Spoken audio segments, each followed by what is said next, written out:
Alright, welcome to your first flipped video. I have a little bit of a cold, so you might hear me sniffle. We're going to start by watching a video.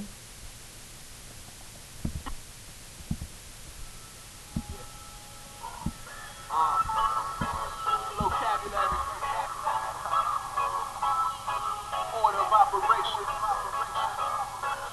That makes you follow step by step. Follow me. Yeah. I've been first and I've been last. Either way, I keep the order with pen gas. First is parentheses, then it's exponents. Multiply, divide, add, subtract. Yeah, you know this. I've been first and I've been last. Either way, I keep the order with pen gas.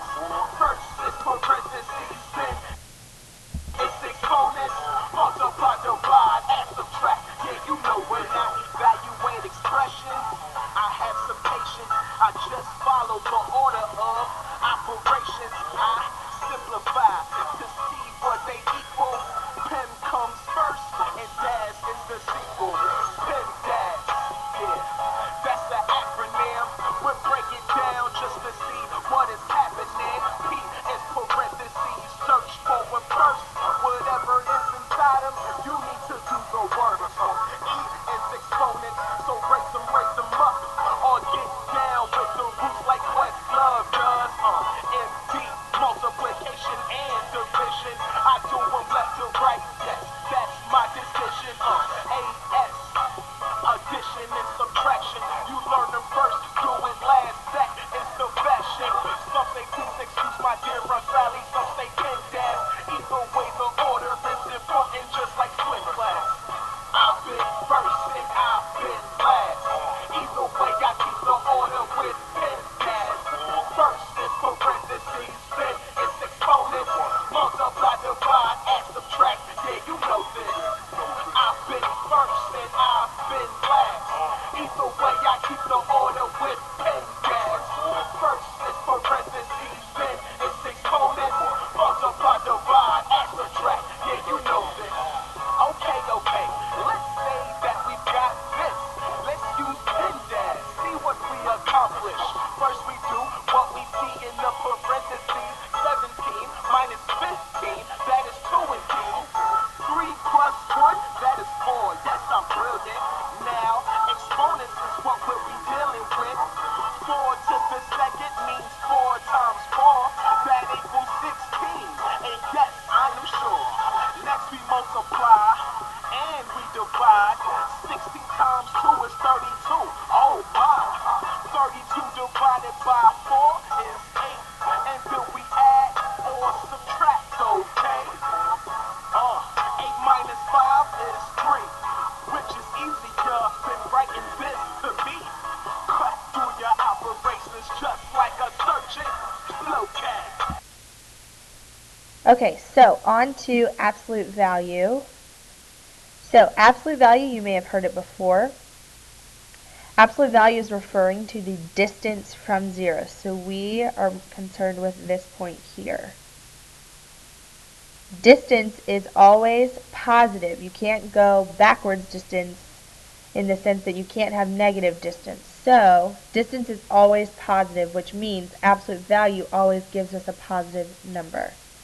And the way we notate it is with these two bars around a number. So for example, let's say we had absolute value of 3. Well, you'd start at 3, and we're 1, 2, 3 away from 0. So the distance from 0 is 3. Now, let's say, for example, we had, let's say, negative 6. Well, then I would start at negative 6. And I'm 1, 2, 3, 4, 5, 6 spots away from 0. So my answer for absolute value for negative 6 is 6. Alright, now I want to talk about properties. So, first let's talk about associative property. When I say the word associative property, I want you to think, okay, I'm associating, I'm grouping. So associative property changes grouping, okay? So if I take this and I'm going to move it down, what I mean by that is here I have a plus b grouped together here plus c, but then I'm going to change my grouping. So instead of a plus b in the same parentheses, I'm going to have b plus c. Okay? These are equal. Just because I change the grouping doesn't mean that they're not equal anymore. Same idea for multiplication. So here I'm multiplying a times b first, and then I'm multiplying b times c over here, but they're still equal. Okay? So now let's talk about commutative. So when you hear the word commutative, I want you to think change, change order. So C-O, change order. Okay? So what I mean by that is, if I pull this down, a plus b equals b plus a. So if I were to take something like 3 plus 7 and change the order to be 7 plus 3, well, each of those are still equal to 10, so it works. Same idea with multiplication over here. 3 times 7 is the same thing as 7 times 3, so 21 equals 21. Okay? Now, identity property. What I mean by that is I don't want to change something's identity. So when I'm talking about addition, I want you to think, okay, what do I need to add in order to not change something's identity? And then for multiplication, what do I multiply by in order to not change its identity? So for addition, we will want to add 0, and for multiplication, we want to multiply by 1. So if I take any number, 3 or 4 or 78, and I add 0 to all of those, have I changed the identity of those? No. They're all still the same. Over here, if I take those three numbers, 3, 4, and 78, and I multiply them all by 1, it's still the original number. So I have not changed their identity. Okay? So then let's talk about inverse. So for inverse is you want to add, it's kind of like the opposite of identity. So here we added 0, but for inverse we want to equal, we want to get 0. For multiplication we times by 1, so we want to get 1 as our answer. So we're trying to figure out what can I add to A to arrive at 0. So here's a concrete example. So I have 5, and I want to add something in order to get 0. Well, what's the inverse or opposite of 5?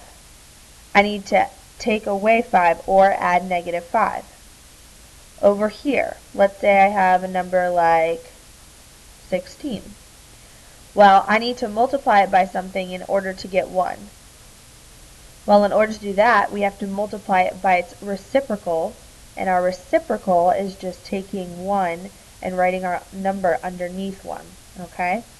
So, when you multiply with fractions, you multiply straight across, so you get 16, and this is written, we don't write it this way, but you write it over 1. So 16 over 16, well, we know anything divided by itself is just 1, so this works. Okay? So, last, we have distributive. Okay? Distributive is when you take a number that's being multiplied by parentheses and you distribute it to both terms. So a times b and a times c. And it also goes the other way. So you can pull an a out of both of these terms. So going the opposite way. An example of this would be 3 times 4 plus 7. Okay? Well, 3 times 4 is 12 plus 3 times 7, which is 21, and this gives me 33. Well, if I did it the other way, so I did 3 times 4 plus 7, and I did, according to my order of operations, I did the stuff in the parentheses first, then I would have 3 times 11, which is still 33. So distributive property does work. Now the reason this is important is because most times we're not going to have two numbers in parentheses. We're going to have something that looks like this. Okay? So then you would distribute the 3 to the x and the 3 to the 7. So you would end up with 3x plus 7.